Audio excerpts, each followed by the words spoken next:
we're going to come to your comments in just a moment. Let me ask first the chairman of the New Mexico Spaceport Authority, Rich Holridge, is here. Rich, if you'd say a few words, please.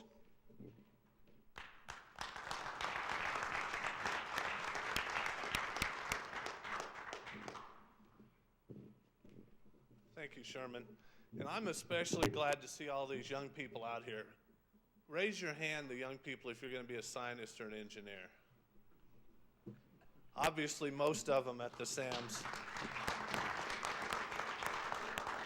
When we started this some 15 or 20 years ago and then actually got it through the legislature in the last 6 or 8 years, the purpose was economic development. It was to get these guys and gals a future without having to leave New Mexico. That's why we're here. As you've seen, we have an incredible spaceport. I would, somewhat prejudiciously, argue it's the best in the world. And what are we going to do to keep it?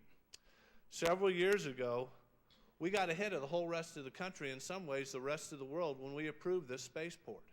I'm here to tell you, as the chairman of the authority, it's done. The picture you see up there is a real spaceport with real launch facilities, real runway, real infrastructure. We're ready to go. Today, though, there are 9 other spaceports, or we're one of 9 spaceports in the country, either complete or under construction, and there's some 10 or 11 others that are in planning. It's a very competitive environment just in our country, not to mention spaceports around the world. We have got to get this done. We must pass this really simple piece of legislation to stay competitive. Informed consent legislation, identical to or very similar to what we're talking about here, has been passed in 4 other states. 2 of them are our neighbors, Colorado and Texas, and then Virginia and Florida. In my mind, it would be unconscionable if the legislature couldn't pass this legislation, because the legislatures of states representing 60 million Americans have somehow found it able to be passed. This is something we have to do. And I might also add here, it is nonsense, frankly, to argue that this legislation is not needed for New Mexico to be competitive. As George just mentioned, we've lost 2, maybe haven't lost, 2 large companies with payrolls and technology similar to Virgin Galactic have made decisions, business decisions, to locate one in Texas and in Florida also. Both looked at New Mexico, and the informed consent environment was part of their decision process. Would we have gotten both? Probably not, but I'm pretty certain we probably would have gotten one of the 2. So these other states are actively courting these high-tech and growing companies. And they, frankly, and I apologize to the secretary, they have much larger economic development budgets than we do. They can offer financial incentives and some of them have spaceport facilities. But I'm here to tell you, they cannot match our spaceport.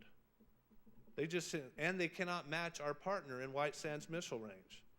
Unfortunately, it's a business decision, and I can tell you right now, New Mexico is beginning to be perceived as having a hostile business environment when it comes to these high-tech industries. We cannot continue, our children who want to be engineers and scientists and want to stay in New Mexico simply won't be able to.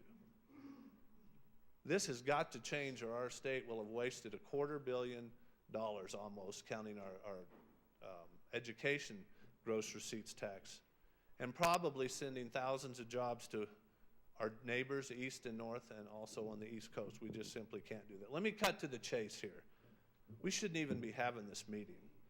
To stay competitive with the rest of the world, we simply have to pass this legislation. This spaceport is a legacy that we're leaving our kids and grandkids. If you look up here on the stage, either we have no hair or it's starting to turn gray. This is our legacy to you guys in the back and in the front row here.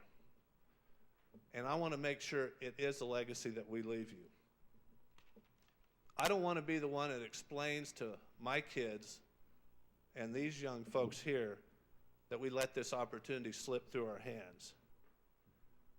I don't want to be the one telling the engineering and science graduates from our universities, and we have excellent technical universities in this state. I don't want to be the one explaining why they have to leave the state. At this point, I want to introduce Secretary John Barella, who will close us, and then we'll enter into some questions. Chairman, Secretary.